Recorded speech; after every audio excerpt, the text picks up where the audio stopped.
Oh, and just to make everybody aware, my work is picking up a lot. So, and this is a transition year because today is election day. So next Tuesday, we will not be able to meet. The Tuesday after that, I think maybe, but the Tuesday after that, no. So I would say the next meeting is probably going to be December 6th with a month hiatus. Unless for some reason the 22nd, maybe 22nd, I don't know. But it'll be on the website. Do you actually bookmark everything and go to the website to check to see if we're doing? Yes? Okay, good. Okay. Yeah, because next week I know not possible because I'm actually in DC.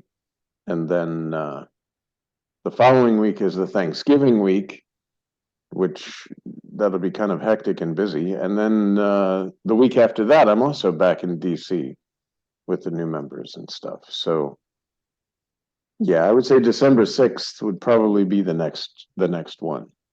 Okay.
I was thinking today about form and whether it's possible. I mean, we say I am formless, or you are formless, and there seems to be form, and the Buddhists talk about form is emptiness and emptiness is form. I was wondering, is it possible to say that there is a formless form? No, even formlessness is a concept that came along with the body. You know, to say I am formless, the I that is formless couldn't speak.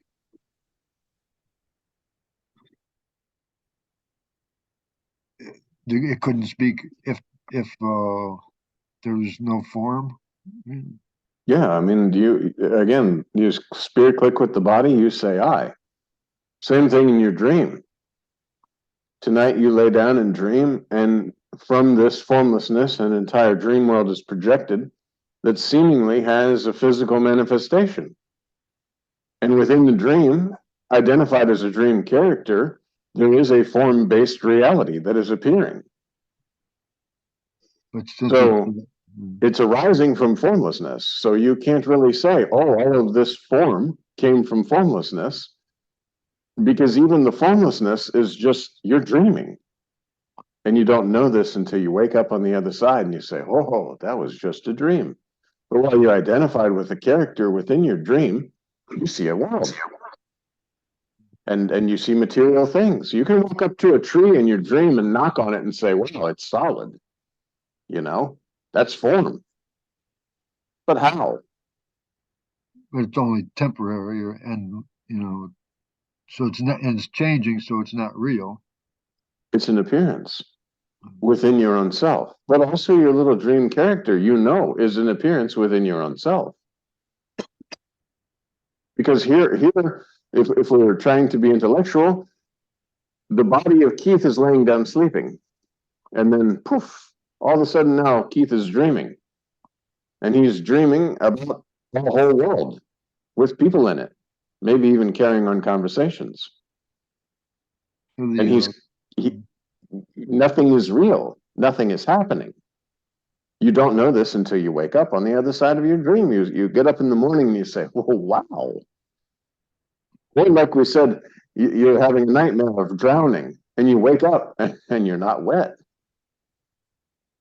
Unless it's like Nightmare on Elm Street or something like that. That movie where the people, they wake up in their dream and they're being like frozen or whatever, and they wake up frozen. And so, but in reality, the dream is formless. There is no form. And when you know yourself in a real sense, you say, oh, even though this world appears very, very real, I can go to a tree right now and knock on it and say, this is a solid object. But that's only because of identification with a limited dream body that I call John in this world. But it's a dream because you're formless. And the concept of formlessness came along with the body. It's quite what Maharaj would call body knowledge. Body knowledge is God, Brahman, Atman, Paramatman, Master. All these words, all these concepts came along with the body. Now you know you are not body.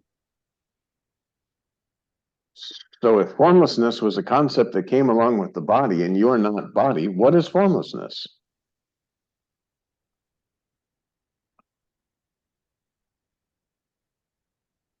So form is more like There is no form, but there is no formlessness. It's just possibilities, whereas actuality is the self. There's no actuality. There's no possibility. There's nothing. In your dream, there appears to be certain laws, possibilities, actualities, cause and effect, because it's built into that structure. I know myself, and now I know other things. But the reality is you don't know yourself, and there's nothing there. And all of this is just a long dream. You're identified with a limited body form. You're the totality. You're never going to be a limited something no matter how you appear. Just like when you're laying down asleep as Keith, your dream is never going to be actually materialized or material ever. No matter how much the dream consciousness creates form, it's never going to be actualized. There's never going, no matter what kind of things you have. Because when you get to the other side and you wake up, the dream world is immediately gone. You didn't lose anything. Like it said, our dreams, maybe for 5 minutes, seems like hours inside the dream world. So maybe you had a whole dream life, but when you wake up, you didn't lose anything. You didn't gain anything. And the same is here. You know yourself in a real sense. Whatever occurred within this body-based existence is not true. Therefore, you didn't lose anything. You didn't gain anything.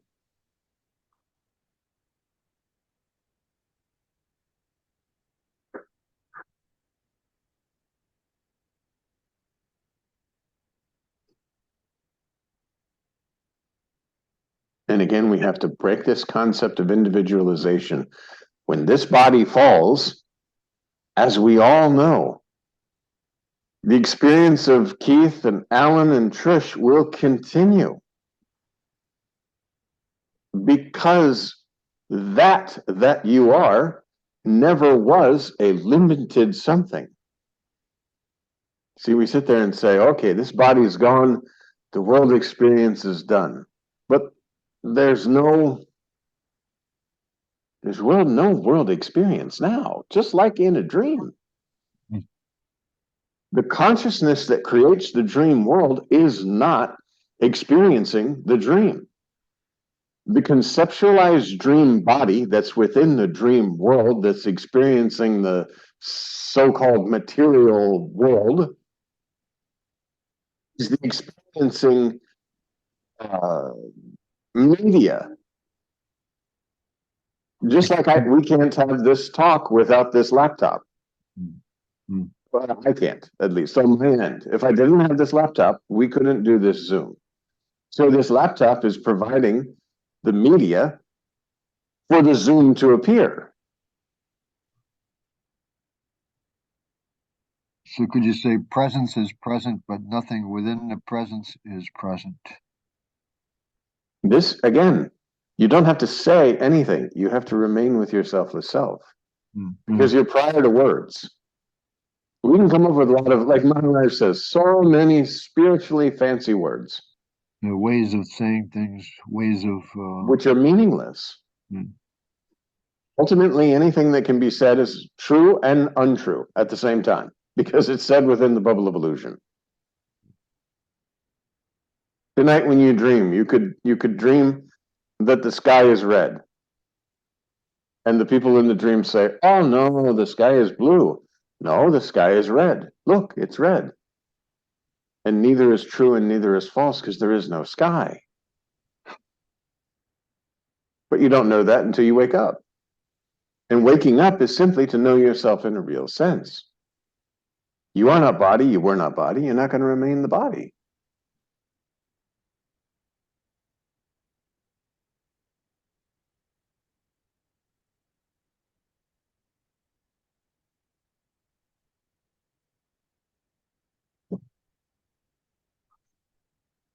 And only trying to figure it out. That's why Maharaj, and from a body-based perspective, the first time Maharaj says, you don't need to go anywhere else, you don't need any other masters, I kind of was taken aback because egoistically that sounds like, I own you.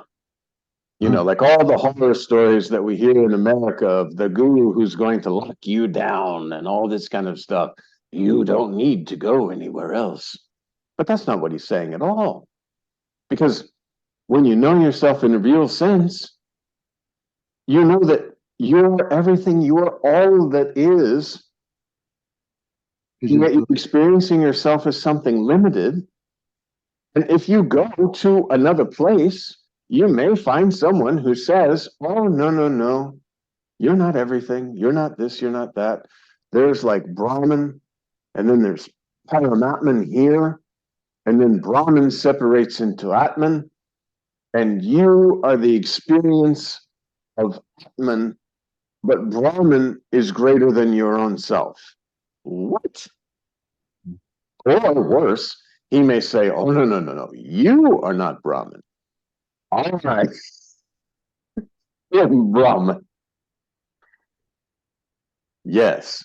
After many years of bowing and getting my tea and all this sort of thing, you may be able to experience Brahman.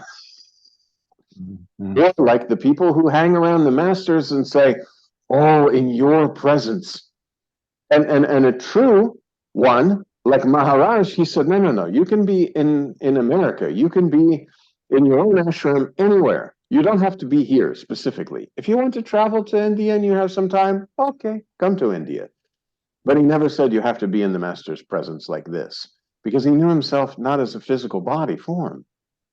Master's presence is here and available at all times, because master's presence is the same presence that you are.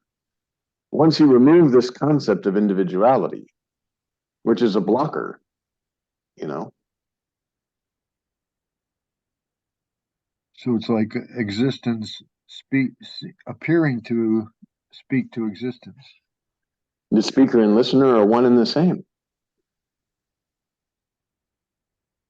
And you go back to the old Advaita thing of the space within the pot, the space outside the pot breaks.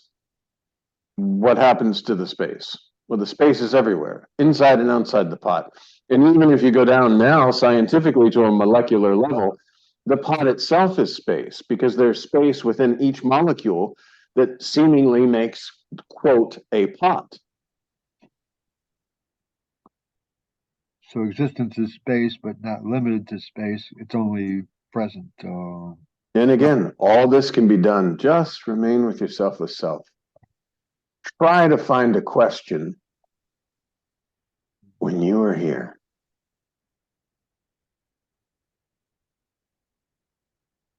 It seems like questions drop away, or they become answered. There's nothing. It's just this. While in body form, we can experience this absolute blissfulness of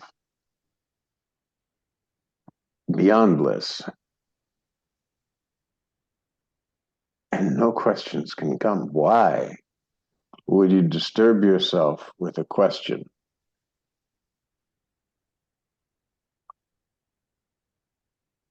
This is where meditation comes in. Meditation is to know yourself in a real sense, consciousness with consciousness, presence with presence, remain with the I am, remain with your selfless self, be with you always.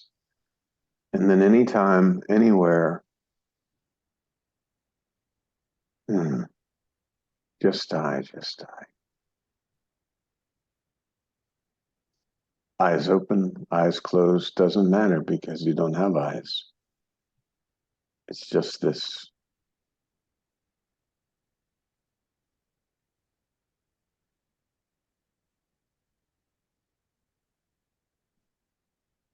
And that's why Maharaj says all questions are answered from your selfless self.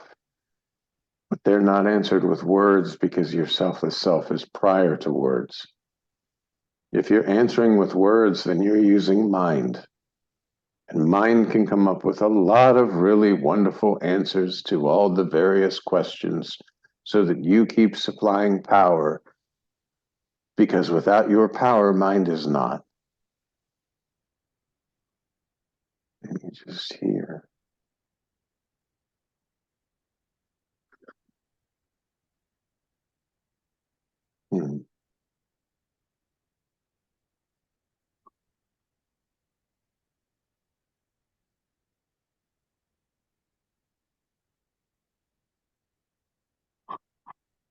And this is the sense of presence that when you identify yourself as someone or something, and you begin to sense it, and you may be in the presence of a guru or a teacher, you say, oh, it's so nice to be in this.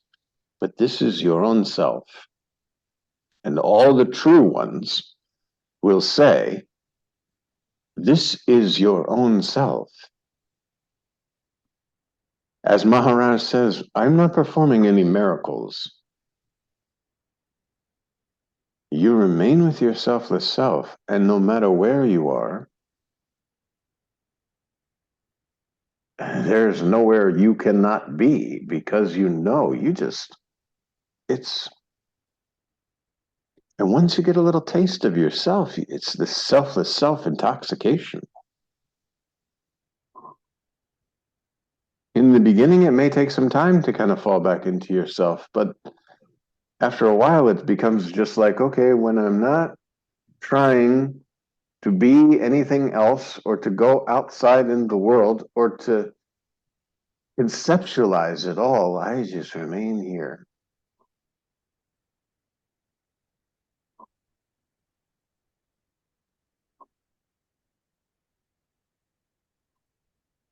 And as Maharaj says, peace is there. It's you that are disturbing the peace, the concept of you, the concept that I need to figure things out, the concept that I have to find out how I'm not an individual, or the concept how I have to find out I'm Brahman. The concept that there is anything at all. Even this. Just remain.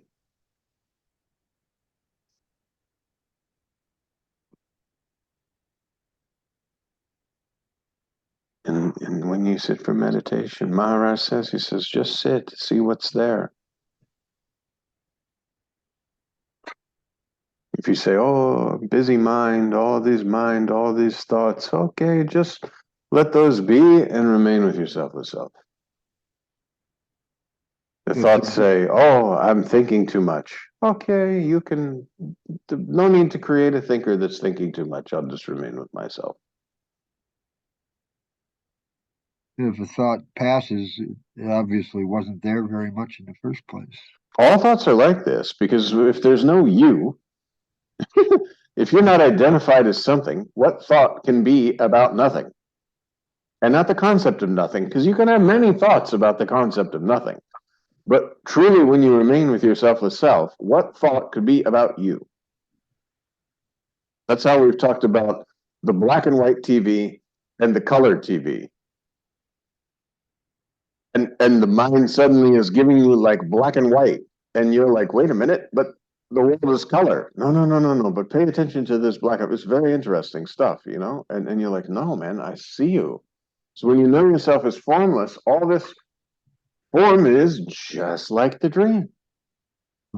You wake up in the morning and you're not stressing about the things you did in your dream. Like Ranjit Maharaj does this. He has a very nice thing. He's like, okay, in India, you know, cows are sacred. If you had a dream that you killed 100 cows and you wake up, you don't go running and make penance. Except you experience this, yes? And you don't know it wasn't true until you wake up on the other side of the dream. But when you know yourself in a real sense, you know the world cannot be true. How can it be true? How can the space in the room be affected by anything that goes on in the room?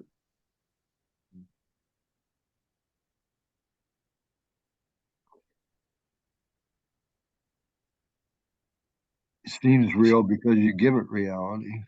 Because you identify with something.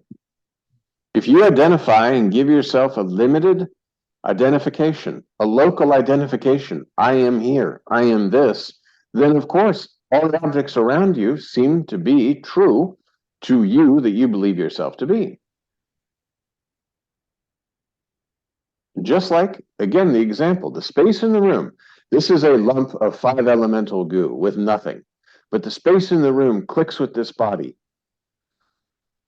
And looks and sees things, forgetting that it's the space in which all these objects are, and instead identifying with an object within your own self through the concept of separation, creating this dualistic existence. Oh, I am here, this is here. I am here, this is here. No, you are the space. You know yourself through this body, but it does not make you not the space. The space is knowing, oh, I exist. But when the body is, you breathe out, space goes back to space. The same space that knew itself in body form is still the space. It never changed. It never became not space. And it never was limited. Now, whilst there's identification with the body, oh, I'm this object, the appearance of limited is impressed. But in reality, the space has never changed. The presence has never changed. The presence within this body, the presence outside this body, you breathe out this presence, and presence never was a body. There never was there's a limited, and that's why, again, Maharaj talks about renting. This body is a rental. But presence does not be presence because suddenly there's a knowingness within a body form. Nor does it diminish. Like, oh, like the space in the room suddenly knows I exist through this body form and sees objects in the room. but the space in the room didn't get diminished. Like it didn't lose anything. It didn't gain anything. Don't you ever get interested in knowing why it turns out to seem to be the way it seems to be? Because nothing is. I don't consider like why something that isn't is, or explain how something that is not appears. That's why when Maharaj, people would come to visit and they would talk about Maya, because all the spiritual books impress this Maya, illusion of Maya, and all this, and the Maya is the leader of the beingness and all that. And Maharaj says there's no Maya at all. Like, why to explain this? Even Das Bode really gives a long, this is how the world was created, blah, blah, blah, all these elements and this and that. And then it states, none of this is true. Like nothing has been created. You still go through your duties, right? So, Of course, but you really don't have a choice about that. Huh? You really don't have a choice about that. That's like it's not you. You understand? You're just, whatever in front of you, you do your job, you do your duties, but there's nothing. Oh, hold on. This is. Hey, gonna have to call you back. Oh, that's right. It's Tuesday. All right, sorry. No worries. All right. So, could you say the body is it's doing what it's doing, whatever it is. Just like the dreamers dreaming, your dream body. How are you actually doing anything with the dream body that you're seeing yourself doing things? If this was true, even that you could somehow manifest the sense of doership to actually experience it, when you're running in your dream, you'd wake up out of breath. Correct? But it's not this way. Because the formless consciousness is creating this little dream body that you're identifying with that's running. But the you that you are is not experiencing that running. There's no attributes being passed to that I am running. And the same with the presence. This is just. That's weird. There's nothing. But see, again, we're speaking about the nothing. It's much nicer just to remain with your selfless self. It's like a black hole that just sucks in all concepts. There's nothing. But there's not even need to talk about nothing.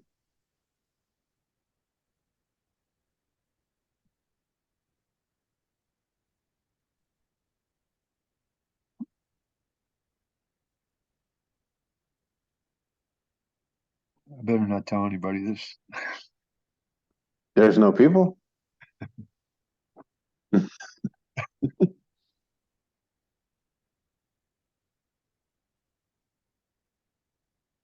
And that doesn't mean you're anti-life. Now you can do your job, do your duties, take care of all your responsibilities, and you're just not worried and stressed about illusory happenings and problems and all this kind of stuff and saying, oh my God, what to do?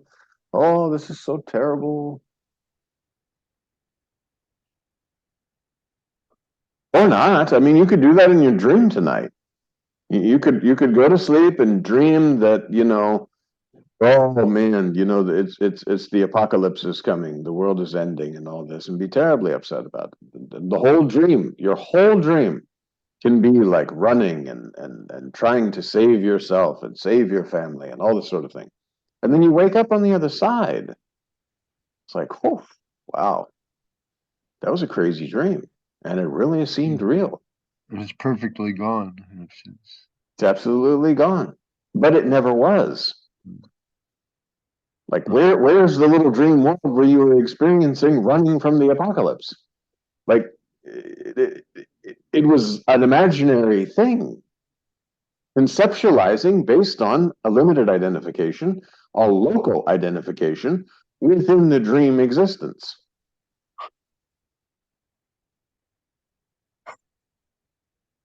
it's like I was thinking about perfection, and perfection can't be in the relative sense, but in there can be almost like perfect nothing, like the black hole. It's like a perfect nothing because it's not. Since it's not anything, it's perfectly not anything. Yeah, without attributes, how can you be perfect? How can you be flawed? Mm. Yeah.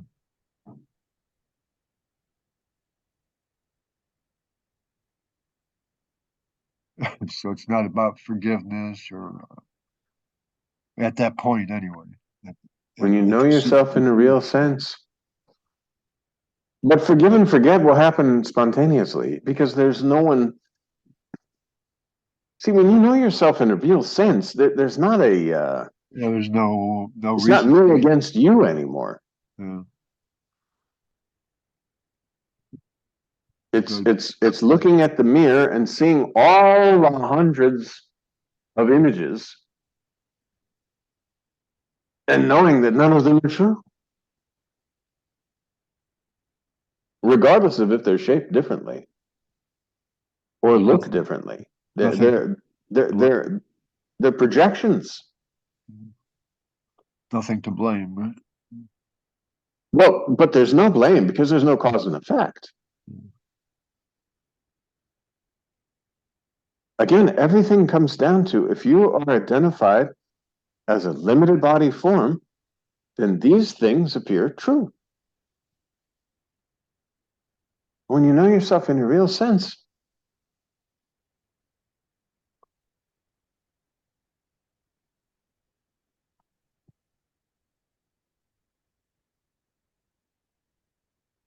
and this is why when you read like Nisargadatta Maharaj, when he's talking to people and there's a question answer, he says, I very much know where you are. Even by the questions, I know where you are. Because if there's a question there about the world or about my family or about how I'm, not progressing spiritually or about how there's trouble in the world, I have to be identified as something. It's identification. Yeah, I have to be identified as a body form. If I'm not identified as a body form and there is a sense of existence and I know myself in a real sense, I don't, you're tongue tied because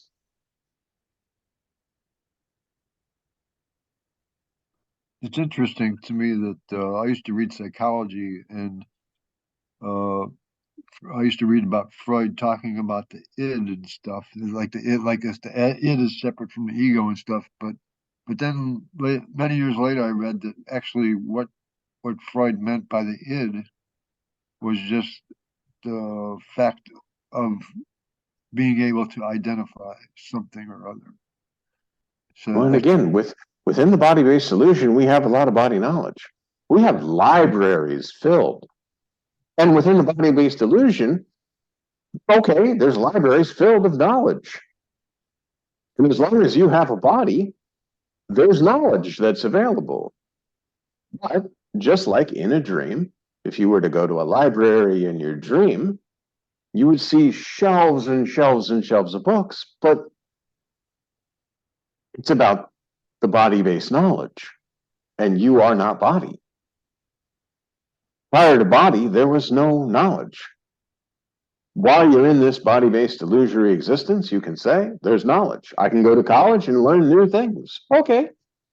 And that's why even like science, you say, oh, well, science is proving this and science is proving that. Well, science came along with the body. It's a conception.